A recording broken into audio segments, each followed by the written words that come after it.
There's a truth out there that a lot of people are, well, they're afraid to accept it. And it's this: real power, it doesn't come from money or a fancy title or how many people like your posts. Nope. All of that, that's just a shadow. The real deal, the kind of power that no one can ever take from you, it starts in a place most people never even think to look: inside their own mind. So, when you hear something like, the world bends to the mind that commands itself, what does that really mean? It's basically a law of nature for influence. The world doesn't just bow to brute force, it responds to clarity, to focus. Think about it. Before you can build any kind of empire on the outside, you have to secure that throne on the inside first. And that leads us to the big question, the one you really have to ask yourself. When you look at that throne inside your own mind, who's sitting on it? Is it really you? You with your purpose, your clarity? Or is it just impulse, raw emotion? Or maybe even worse, is it the ever-changing opinions of other people? Let's dig into what that choice actually looks like. Okay, so let's step onto that internal battlefield. This is where the real fight happens. It's the conflict between the mind you might have now, one that's ruled by the world around it, and the mind you could command. And believe me, the difference between those two, it's everything. So take a look at this. The contrast here is just stark. On one side, you have the ruled mind. I mean, this is basically a puppet. Its feelings pull the strings. Anger makes it lash out, fear paralyzes it. It's always looking for that next hit of praise, which makes it incredibly fragile. But then, you look at the sovereign mind. It's playing a totally different game. It doesn't ignore emotion, no, it feels it, but then it chooses how to respond. It's driven by its own purpose, so what other people think, good or bad, it's just data. It's not who you are. One is a kingdom that falls to any invader, any passing thought. The other, it's a fortress. And this brings us to a really key idea: inner command. See, this is the cause of power, not the effect. We've all heard stories of people who had huge empires but completely lost their minds, right? Or people who got lucky, got rich, and then fell apart because of their own fear. Without that solid anchor inside you, any power you get on the outside is, well, it's just an illusion. It's a house of cards, and it's just waiting for the slightest breeze to come and knock it all down. Okay, so if inner command is the goal, how in the world do you get there? This isn't just something you can wish for. It takes real, practical work. It's about forging your own mental armor, piece by piece, to build that kind of sovereignty. All right, let's break down the 4 core disciplines. First up, embrace solitude. Most people are terrified of being alone with their own thoughts. But for a powerful mind, that silence is where you find clarity. Next, you have to enslave emotion.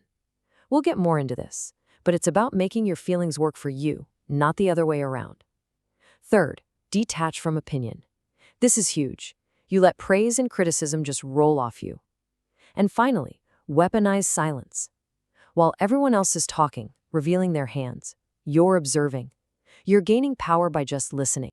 And I really want to pause on this one because it's so important. When we say enslave emotion, we are not talking about becoming some cold, unfeeling robot. Not at all. It's the opposite. It's about taking the incredible raw power of your feelings, that anger, that fear, that passion, and harnessing it. You make it serve your purpose. That fire of anger, channel it into drive. That cold knot of fear, let it be a compass that points you toward where you need to grow. It is the ultimate strategic move. Now, let's talk a bit more about solitude, because honestly, this step is completely non-negotiable. It's the gym for your mind, it's the training ground. When it's quiet, when all the noise of the world fades away, you finally start to hear your own voice, without the filter of what everyone else expects of you. It's in that space that you get to strip away the identity that society handed you and start building the one you actually choose for yourself. But here's something you need to be ready for. As you start making this change, as you start building this inner strength, the world is going to notice. And let me tell you, it's not always going to be with a round of applause. This internal shift, it has very real external consequences. There's a price you pay for climbing higher. So get ready to hear things like this. People might call you cold or detached. You'll definitely hear you've changed, maybe even arrogant. And why? Because the people who are used to the old reactive you, the one they could easily predict or influence, they're going to be unsettled by your new calm. They'll see your self-control and call it cold. They'll see your discipline and call it detachment. And your new sense of purpose? To them, it might just look like arrogance. And here's the twist. You know what? They'll be right. You are different. You have changed. But what they're missing is the reason why. They only see the effect, not the cause. They see someone they can't push around with an emotional outburst or sway with a simple opinion anymore. And they mistake that newfound strength for a character. And that's precisely why those labels just don't matter. See, the sovereign mind gets it. Approval is just a currency people use to control you. When they praise you, they're trying to get you to do more of what they like. When they criticize you, they're trying to put you back in a box. By detaching from both, you take the steering wheel back. You refuse to be shaped, and you refuse to be caged. I mean, that's really the bottom line, isn't it? The moment people can no longer get a rise out of you, the moment they can't move you with their praise or their insults, that's the moment they lose all power over you. It just evaporates. So, what happens when you put all of this together? When these disciplines aren't just things you do, but they become who you are? Well, now we're talking about the state of mastery. This is where inner command isn't just a practice anymore, it's your default setting. Just look at this evolution. It's a fundamental shift in how you operate. You go from confidence, which, if we're honest, still kind of needs other people to believe in you, to certainty, which is forged inside and doesn't need anyone else's permission.